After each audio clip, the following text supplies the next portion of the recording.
tot nu pot eu să trec mai departe până nu ne lămurim cu, și revin, da, la paleocortex, adică la creierul primitiv, creierul legat de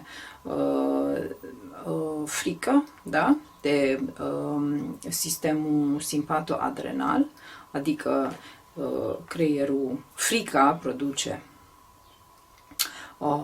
prin sistemul simpatoadrenal o reacție de fugă sau luptă, care ce face? Repet, crește tonusul cardiac, crește forța de contracție a inimii, pompa cardiacă, care ce face? Împinge sângele în brațe și picioare pentru fugă sau luptă, da? Adică ne întărește, ne asigură conservarea individului, respectiv supraviețuirea și prin asta și conservarea speciei, adică eu dacă supraviețuiesc mă și înmulțesc, dar este acest creier pe care îl au și animăluțele și este creierul legat de instinctul de supraviețuire și de conservare.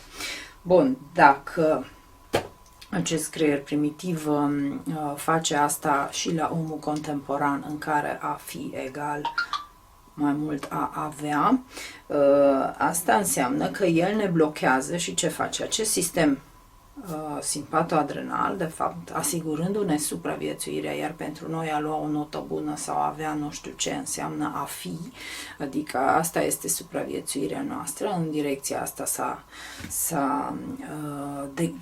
s-a orientat omul contemporan înspre a avea, pentru a fi cineva, a nu fi de râs, a nu-ți fi rușine. De fapt, rușinea este sentimentul cel mai, care are o vibrație energetică cea mai jos. O să vorbim despre asta la piramida conștiinței, unde o să vedeți cum în anumite emoții, dacă măsori creierul, energia, energetic, deci măsurătoare fizică în anumite emoții, creierul când omului este rușine, starea energetică este cea mai joasă. Pe această rușine, de fapt, fuga de rușine, mândria sau fuga de a fi rușinați de noi înșine sau de ce avem noi, da, păpuci de oser sau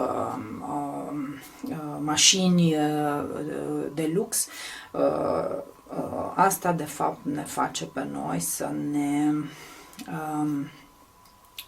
asta ne trigăruie pe noi de fapt și asta devine lupta noastră. A fugi de rușinea de a fi sărac, a fugi de rușinea de eșec, de teama de eșec, de fapt. De ce fugim de eșec? Pentru că eșecul ne aduce o stare proastă de rușine. Ne e rușine de noi înșine, ne e rușine cu noi, pentru că de așa am fost învățați de mici că îi rușine de la să faci caca în scutec sau așa mai departe, da? Îi rușine să nu saluți, da? Deci toate aceste shit-uri, de fapt, ne-au fost instalate și înșurubate ca rușine și am început să ne rușinăm. E rușine nuditatea, e rușine păsărica, e rușine puțulica, pune mâna acoperată, nu pune mâna acoperate. Deci începând de acolo, dar nu vreau să dezvolt această temă acum, da, acest corp, da, de mic începe să încaseze aceste emoții și aceste perspective ale mentalitatea părinților și colectivă, mai apoi legată de el.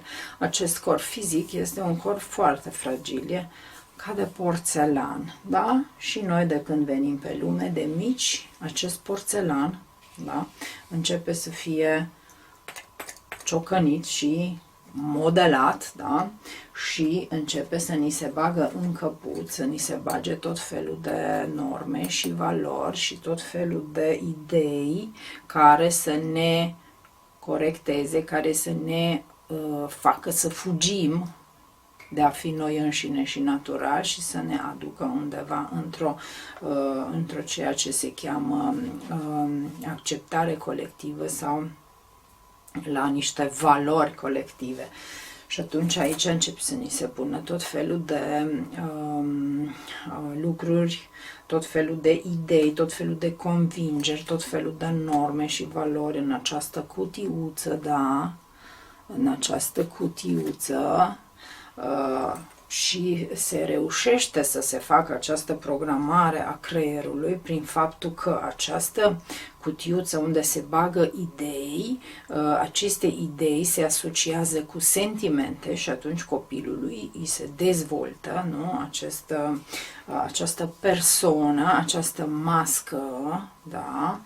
Devenim o mască pentru a putea fi, nu? Prin această mască, de fapt, este un instrument de manipulare și este un instrument de îndepărtare a omului de natural, de ceea ce i-ar place sau ceea ce ar fi natural pentru el, pentru că în felul ăsta, prin această mască sau prin această setare a creierului și această programare pentru societate și pentru această programare pentru ca părinții să aibă copii care să-i facă mândri și de care să nu se rușineze și cu care să se laude că ei știu multe și fac multe și nu fac lucruri rușinoase, ci numai lucruri spectaculoase, da? Deci pentru părinți copiii sunt un instrument de realizare a unor eșecuri uneori personale sau nu sunt un instrument de aducere a unor sentimente pozitive, da, părinții trebuie să fie mândri de noi și în felul ăsta undeva noi prin iubirea față de părinți ne identificăm cumva cu nevoile lor și cu chipul lor și devenim cumva. Poate vă amintiți sau poate chiar auziți asta, ești ca măta, ești ca tată tot, da? Ești ca măta și ca tată totodată și prin faptul că ai genele lui măta și al lui tată tot și doi, pentru că ai și această print, da? Care este de fapt dorința și felul în care mama te vrea și tata te vrea și atunci îți imprimă aceste nevoi ale lor și tu încerci ca și copil să le împlinești, pentru că altfel ori riști să fii pedepsit, ori riști să fii respins, ori riști să nu fii iubit și ceea ce tu îți dorești cel mai mult este ca și copil să fii acceptat și iubit. Și unii copii reușesc să facă asta, da, prin formarea acestei personalități care să îi salveze, da, pentru că această formare ține de modelarea asta ține de aceste sentimente de fugă sau luptă. Fug de pedeapsa părinților, pentru că pedeapsa părinților îmi creează frică și atunci fug înspre o imagine, înspre o mască pe care părinții mei vor să o port eu ca să-i fac pe ei mulțumiți și fericiți, să mă accepte, să mă iubească, să-mi zică bravo, bravo, fetița sau băiatul lui tata, bravo, așa se face, altfel nu se poate, pentru că dacă faci altfel, o încasezi. Iar a o încasa poate însemna și a nu fi observat. Pentru un copil, dacă este ignorat, este tot o formă de încasare și atunci copiii se străduiesc, mobilizează enorm de multe resurse, care sunt de fapt niște resurse energetice care le afectează și corpul fizic. Deci ei prin acest stres prin care vor să își satisfacă nu-s nevoile lor, pentru că nu e nevoia unui copil să ia nota 10, că nu cu această nevoie s-a născut de mic. El s-a născut cu nevoi fundamentale de răbdare, dragoste, da, atenție, timp. Astea sunt nevoile fundamentale ale copilului. Nu este nici nevoia de nota 10, nu este nici nevoia de alte nevoi care de fapt, prin care noi ne pervertim de-a lungul timpului. Deci, nu este nevoia copilului de a lua nota 10, este nevoia părintelui sau este nevoia copilului de a-și vedea părintele fericit, Da? Sau de a evita pedeapsa pe care părintele o atribuie dacă el nu ia nota 10. Acum eu nu zic nota 10 neapărat ca notă, ci ca și comportament de nota 10. Dacă ai făcut aia, ai nota 10. Dacă ți-ai aranjat camera, ai nota 10. Vine mama și zice, vai copilul lui mama, ce harnic ești, să te pup pe mama. Dacă vezi în camera ta e dezastru, ei, că de câte ori ți-am zis și uite de 100 de mii de ori ți-am zis cum trăiești aici ca într-o cocină și numai nu șobolanii și șorecii nu vin aici și începi să te manifesti reptilian și să-ți ataci copilul și să-l agresezi. Unora le pasă, altora nu și felicit pe aia care sunt mai puțin sensibili la aceste critici pentru că înseamnă că sunt mai puțin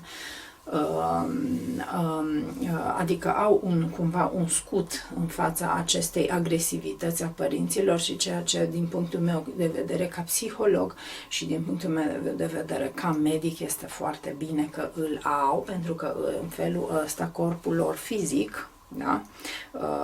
Este și el protejat. Copiii care sunt vulnerabili și care nu au acest scut de protecție și la care această voce a părinților este auzită și le pătrunde până în nucleul celular, ei sunt mai afectați pentru că această agresivitate, acest stres afectează corpul fizic, da, ne afectează corpul fizic și acest corp fizic este ca o baterie și se consumă și poate să ardă, iar la copiii la care au multe critici și voci critice sau sunt agresați sau sunt pedepsiți, criticați, lăsați să plângă, nu îi întreabă nimeni de ce plângi copile sau tu ce necazuri ai sau cum, ce ai simțit astăzi, nu ce notă ai luat. Astăzi acești copii, din păcate, sunt mai afectați în corpul fizic decât cei care sunt ocrotiți și acceptați necondiționat, pentru că, în mod, adică iubirea necondiționată este de fapt ceea ce este iubire. În rest este doar atașament, este atașamentul față de copilul meu, e al meu, e teritoriul meu, este eu l-am adus în lumea asta că l-am vrut eu l-am adus, eu îl omor sau mai auzim și alte lucruri de genul, adică trebuie să fie chipul și asemănarea mea, că eu l-am creat. Bun, dragi părinți, să fie copiii chipul și asemănarea voastră, dacă voi sunteți chipul și asemănarea lui Dumnezeu, atunci și copiii fiind chipul și asemănarea voastră, de fapt lumea asta ar fi raiul pe pământ, nici nu ar mai trebui să fiu eu aici, ci să îmi văd de zboruri și de portalul, de teleportoarele care să mă poartă de colo-colo. Dacă vrem să ne facem copiii chip și asemănare și noi nu suntem chip și asemănare cu lumina, cu iubirea, cu toleranța, cu acceptarea necondiționată, adică cu Dumnezeu, da? Atunci copilul nostru va fi chipul și asemănarea noastră poate mai târziu, din punct de vedere al agresivității, din punct de vedere al creierului reptilian, va fi creierul nostru. De fapt, ce se întâmplă? În pântecele mamei, copilul, dacă mama este stresată, s-au făcut studii și puteți să faceți cercetări la tot ce vă spun, mi-ar place să dați search-uri. Studiile făcute pe șobolani care intenționați, pe femele de șobolani gravide care intenționat au fost stresate, au născut pui de șobolănel cu creierul primitiv, cu acest paleocortex dublu față de cei care au avut, femelele de șobolan au avut o sarcină normală, adică neființate.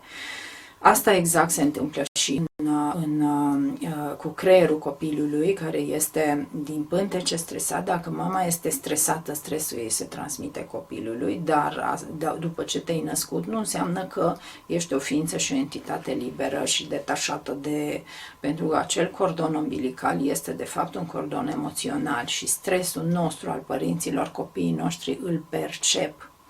chiar dacă tu vrei să-i creezi, să zicem, ești un părinte extraordinar de responsabil și vrei să faci raiul în jurul copilului tău și cumperi tot felul de lucruri și încerci să-l împlinești toate nevoile și să-l răsfeți, dacă tu ești stresat ca părinte, există aceste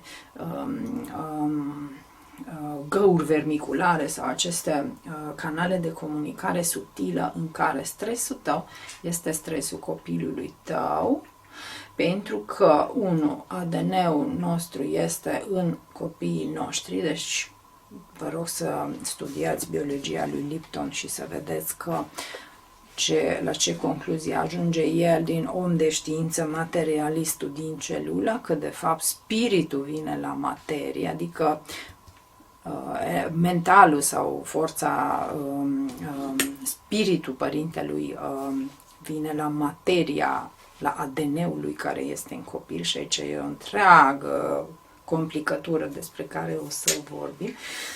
Dar până atunci ce am vrut? Ca să înțelegem că acest stres, acest creier reptilian ne afectează și corpul fizic și nu e o glumă asta, pentru că am să vă spun povestea și aici, de fapt, sau de aici au pornit această determinare, sau sunt așa de determinată să fac aceste,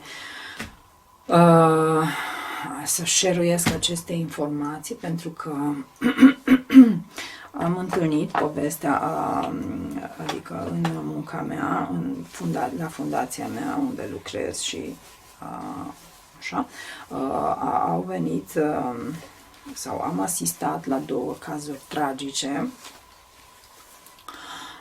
cazuri tragice de femei foarte tinere care au fost foarte bolnave și care sunt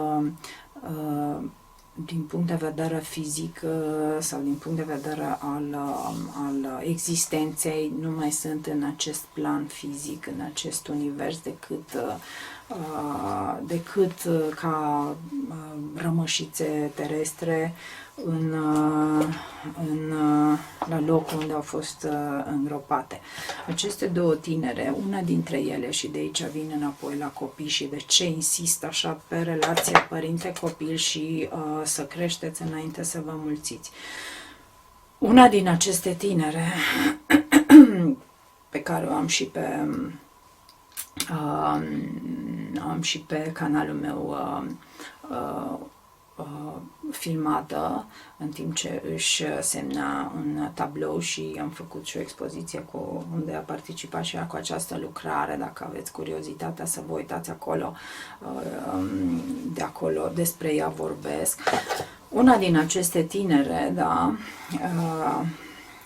s-a născut într-o familie în care mama, probabil depresivă, rușinată de faptul că nu a reușit să facă școală și a dorit foarte mult ca fetele ei să devină cineva.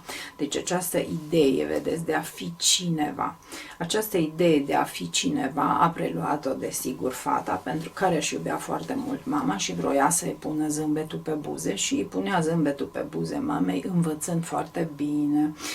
Și această fetiță, la vârsta de 11 ani, a suferit o boală cruntă, a făcut cancer la organele genitale. Și acest cancer a fost operat și a fost tratat cu chimioterapie, da? Deci vă rog să vă gândiți la o fetiță de 11 ani care este tratată cu chimioterapie, dar tratată acum 20 de ani, când chimioterapia era mai puțin blândă, să zicem, ca în zilele noastre, când se încearcă cure mai blânde și mai puțin toxice sau, mă rog, nu știu, că nu... adică știu că se încearcă îmblânzirea acestei cure agresive cu chimioterapice. Dar această fetiță, la vârsta de 11 ani, a făcut această cură cu chimioterapice, da? După ce a fost operată. Și ea făcea din 2 în 2 săptămâni tratament injectabil.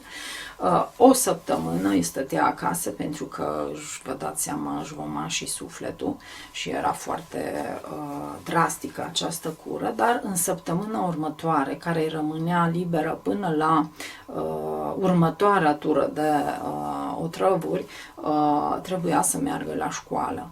Deci imaginați-vă că și dacă ai fost la un chef și te-ai îmbătat și a doua zi ai vomat și ți-e rău, parcă lunea nu prea-ți vine să te duci la servici, sau dacă chiar ai fost la un chef și te-ai distrat, mahmureala sau starea aia proastă în corpul fizic este foarte low energy și nu prea-ți vine să te mobilizezi, chiar dacă ceea ce îți place, ceea ce faci îți place la nebunie, da? Ai nevoie de o perioadă de refacere în corpul fizic. Dar această fetiță nu de la chefuri venea, această fetiță venea de la doctor și această fetiță venea din patul de boală și venea intoxicată nu de alcool și de droguri care te fac cel puțin o perioadă high, ci venea intoxicată de aceste chimioterapice foarte toxice. Și după ce stătea o săptămână acasă, se ducea la școală. Marea Îșcărar Ghiosdănelu, sigur ne putem dar totuși Îșcară Ghiosdănelu la școală cu lecțiile făcute pentru că vrea să fie cineva. Vrea să fie cineva și atunci pentru ea nu era asta o problemă, că trebuia să facă lecții și trebuia să-și care ghiozdanul și să facă față stresului profesional, da? Stresului elevului, ca să ia note bune, că nu mergea degeaba la școală să stea numai în bancă și să se hlizească cu colegii, ea mergea să ia note bune. Dar pentru ea nu era asta problema, ci problema ei cea mare era acest handicap, da, pentru ea, pentru că își pierdea păruțul. Și atunci, pentru ea, cea mai mare dramă a fost faptul că colegii își băteau joc de ea și o făceau bec de 100. Așa îi spuneau și ea venea acasă plângând, spunându-i mamei ei, mama nu mă mai trimite la școală că colegii își bat joc de mine. Deci această durere în corpul fizic și boala nici nu este atât de gravă și de greu de îndurat decât aceste umilințe prin care ea trecea. Horror. Așa.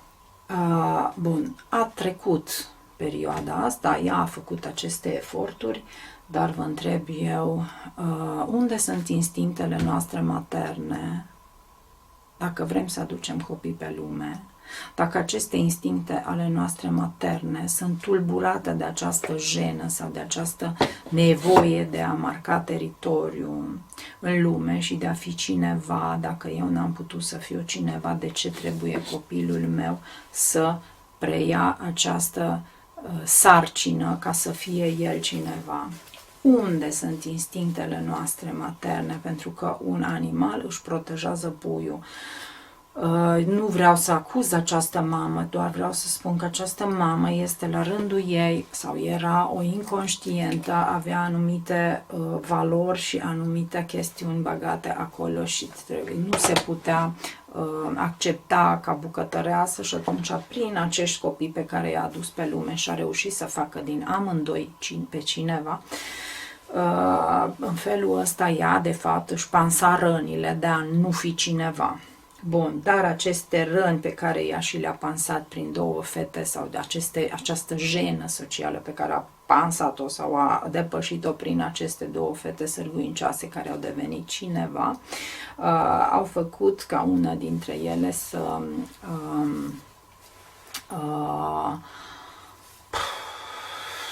una dintre ele n-a avut așa o soartă strălucită și de fapt mama este, vă dați seama, o mamă care își îngroapă copilul este sfâșiată și este devastată de această suferință. Desigur, mama nu a făcut lucrurile astea premeditat, le-a făcut inconștient. Și despre asta, de aici vreau să pun degetul pe acest inconștient și să vă arăt unde poate să ducă această inconștiență, acest creier emoțional care îți dă anumite emoții, de jenă, de frică, da?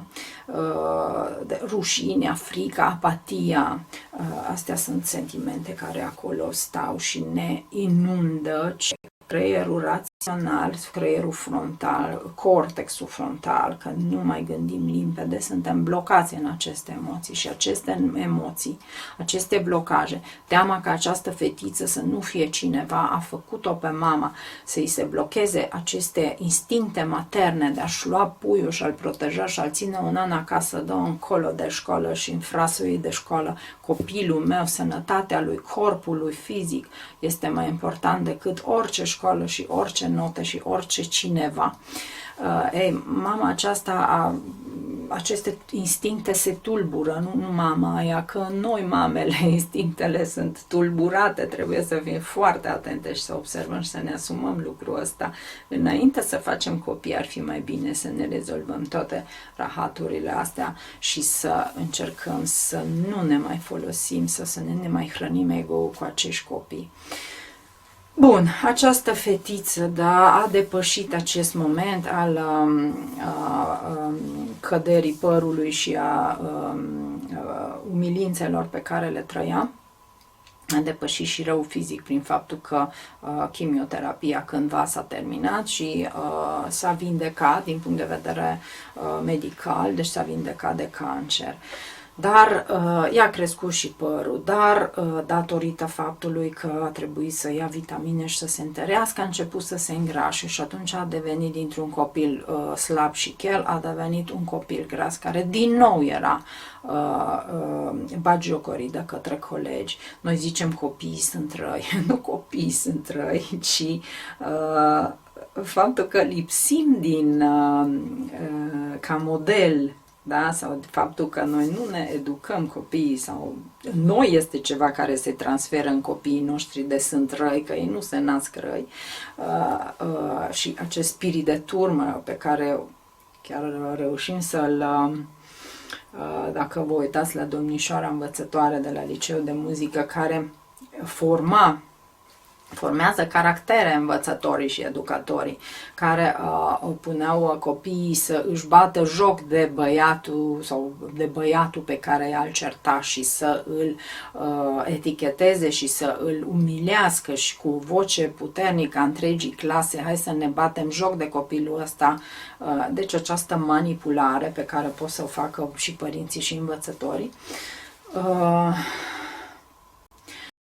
este lumea în care noi aducem copii. Da? Și atunci, nu copiii ăia care și-au bătut joc de fata asta sunt în sine evil, ci poate că ne-am înmulțit înainte să creștem și ceva am transmis acolo din acest spirit critic și din această respingere a celui care nu e ca noi, dacă e gras, dacă e chel, dacă are ochelari.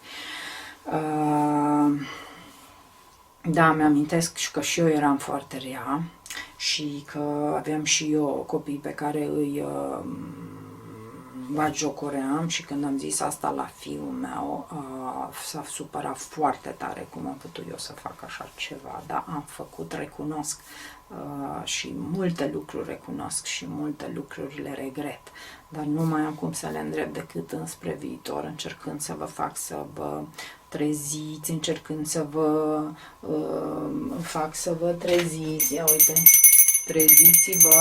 treziți-vă că îi pauză de la ce ați învățat până acum, e pauza de la ce am învățat până acum, cum să fim și cum să ne întărim în sisteme. E o pauză în care ne gândim acum la sufletele noastre, la sufletele copiilor noștri. Deci această fetiță, în loc să fie ținută la piept și îmbrățișată de mamă, era trimisă în sistem să se formeze pentru sistem și să fie cineva. Da? Și a ajuns și-a făcut școala. Ea avea 3 vise în copilăria asta. Zice așa, să fie cineva, să fie contabilă, adică ea suprapunea acest să fiu cineva cu să fiu contabil, undeva era deja un vis al familiei, deja era țintit contabilă, adică într-o lume a cifrelor, care este o lume care, prin care procesez tot emisfera stângă, dar o să vorbim și despre emisfere. Și mai avea ea un vis la 11 ani, nu o să vă vină să credeți, să se drogheze. De unde un copil cu 20 de ani putea visa să se drogheze, adică nici nu era vorba de droguri cu 20 de ani în România, era o chestiune de neînchipuit încă. Dar ea avea acest vis. Ei, două din aceste vise și le-a împlinit, visul de a deveni contabilă și a deveni cineva, pentru că a devenit cineva după ce s-a străduit foarte mult și a stat, mi-a spus ea, 5 ani în genunchi ca să îl roage pe Dumnezeu să fie contabilă la o corporație, a și primit acest, adică a reușit, Dumnezeu a ascultat-o și i-a auzit vocea și a devenit contabilă la o corporație și avea în sfârșit biroul ei și laptopul ei. Doar că, ce să vezi, biroul ei și laptopul ei au fost pentru o vreme ale ei, pentru că la un moment dat a primit vestea că avea deja metastaze cerebrale, adică avea cancer pulmonar cu metastaze cerebrale, osoase și așa mai departe. Deci în faza asta de cancer pulmonar cu metastaze cerebrale, cu metastaze osoase, ne-am întâlnit noi, a venit la mine, auzind de la o altă prietenă de-aia pe care tot aceeași vârstă și aceeași meserie, 33 de ani, contabile la corporații, ea fusese, cealaltă prietenă ei fusese înainte la mine și m-a recomandat să vină Tudorița, pentru că așa o cheamă, să vină la mine, că am să o ajut. Ei, într-un fel am ajutat-o, dacă am putut să o ajut în planul fizic și a corpului fizic, n-am reușit să o ajut pentru că era copilul cu multe moașe, adică era moașa medicul de curant, medicul oncolog, moașa eu, psihologul și psihoterapeutul care cred în procese de autovindecare, că mi s-a întâmplat și asta. Mai era o moașă, o homeopată, adică era un copil cu multe moașe. Deci, din punctul de vedere fizic, finalul a fost, adică letal. Ea a murit, dar înainte să moară, eu încercam să îi transfer această credință că în potențialul de autovindecare, care chiar îl cred și chiar o să vă vorbesc cândva de un alt caz care dintr-o situație mult mai gravă s-a însănătoșit, dar ea, având atâtea moașe și necrezând, nefiind stabilă într-o credință, tot timpul îndoiala te poate trage la fund, adică îndoiala, frica și atragerea în manifestarea, cronicizarea bolii este de fapt credința în boală, dar vorbim altă dată. Ei, această fetiță a murit la 33 de ani, dar ce și-a dorit ea și ce mi-a lăsat cumva cum să zic, mi-a lăsat așa ca sarcină, este această luptă pentru ca tinerii să conștientizeze că ce prea mult strică, că prea multă muncă și prea multă râvnă și prea mult consum profesional poate să te scoată de pe linie și când ți-ai atins țelul, de fapt, deja ea a trebuit, când a ajuns cineva să se pensioneze de boală și a rămas într-o săptămână laptopul și birouașul ei nu mai erau ale ei, erau deja ale altcuiva. Din punctul de vedere a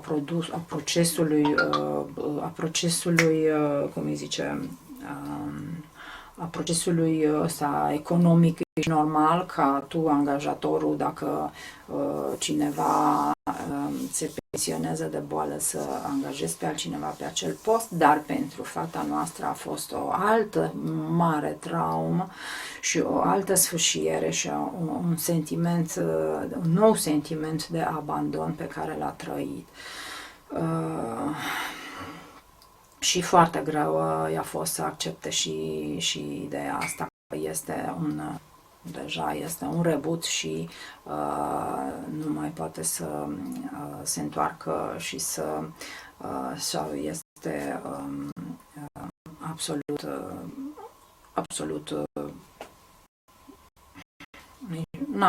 nici nu vreau să spun. Dar acest reboot, care fusese reboot și pensionată de boală din punct de vedere fizic, era foarte bolnavă, a descoperit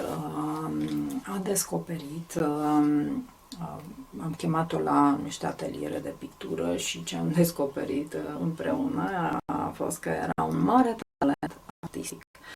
Adică dacă vă uitați pe YouTube meu, o să vedeți că această fetiță a făcut prima ei ședință de pictură, primele ei 2 ședințe de pictură, fără să fi pictat niciodată sau poate în clasele mici, a făcut un tablouaș pe care chiar mi-am întrebat prietenii artiști, au fost surprinși și ei, se poate din prima să intri acolo și să scoți ceva așa într-o joacă, pentru că într-o joacă am zis, vino, mai ocupă-te și tu acolo, ocupă-ți mintea cu ceva. Și dacă aveți curiozitatea, uitați-vă să vedeți cum declară ea și cum mărturisește ea trăirile ei și fericirea, cum îi făcea ei inima bum, bum, bum, bum de fericire când s-a dus cu tablou acasă. Și a început să viseze. Deci această fetiță noastră a pus în balanță cu emoțiile și cu toxicitatea și cu dezgustul și cu amarul vieții ei și cu amarul faptului că ea era un reboot și privită ca un reboot și colegii i-au ocupat birou, nici nu putea fi altfel, să ne înțelegem. Din punct de vedere sisteme nu poate fi altfel, nu ții locul ăla ca un monument și aici nu mai se așează nimeni, că treaba aia trebuie preluată și făcută de altcineva. Dar pentru ei care a muncit o viață, înțelegeți, și de copil, a fost foarte dureros. Bun, și atunci s-a balansat cumva această stare sau aceste emoții și toxicitatea și dezamăgirea și depresia care ajută boala să evolueze, s-au echilibrat oarecum prin faptul că, cel puțin pe final de viață, avea la ce să visa că o să fie ea și că o să fim împreună în atelier, să fumăm, să bem cafele artiști și o să stăm la șevalet. E bine măcar să ai un vis, pentru că visul pentru creierul real, virtual, imaginar și simbolic sunt cam acolo. Dacă n-am vorbit, am vorbit eu și o să spun, dar așa e, creierul ei a început să secrete acești hormoni fericirii și neurotransmițători și era foarte bucuroasă că a descoperit acest talent și începea să cumpere culori și pânze și le ținea sudat până se face bine. Ei, măcar a avut o altă realitate a vieții până când a murit, a avut la ce visa, nu se uita înapoi la faptul că a fost exclusă dintr-un univers și se uita să construie un alt univers, acel al sufletului, al artei, în care ea a început să se simte extraordinar și să viseze. Chiar mi-am amintesc că m-am gândit că o să mergem la Balcic și a început să plângă de fericire și îi spunea soțului ei, era transferată de fericire că o să mergem la Balcic și o să pictăm are și clădirile.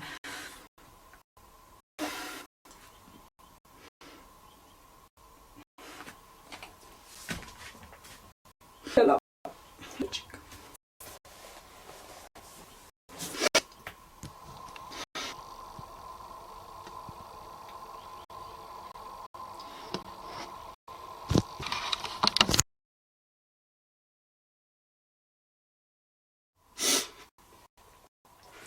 De fapt, de nu asta de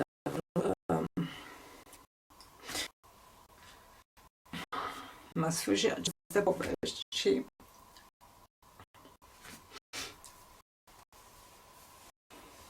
niciun copil nu merită așa ceva. Aveți grijă. Creșteți înainte să vă mulțiți.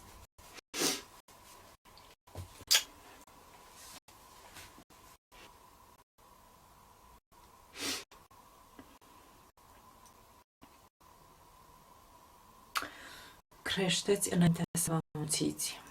Nu vă transferați emoțiile, rușinea,